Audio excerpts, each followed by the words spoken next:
konting reminder lang. Alam ko, multiple times na natin ito ginawa, more than 10 times. Nagiging paulit-ulit na siya, tedious na siya, pero kailangan lang natin tandaan kung bakit natin ito ginagawa in the first place. Hindi siya, mas malaki pa to sa ST19, mas malaki to sa Simula at Wakas, mas malaki to sa 1D, sa W3, sa lahat, sa ating lahat. So, maging present tayo. We were blessed by God for this opportunity na nandidinig tayo ng maraming tao na papakita natin yung talent natin.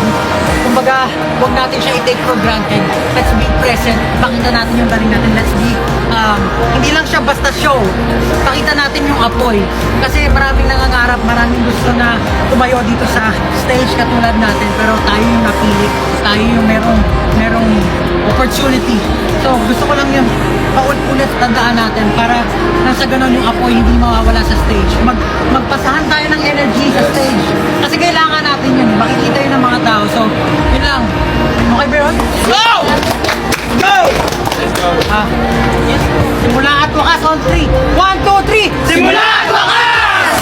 Go! Important talaga na madinig yung boses ng bawat isa.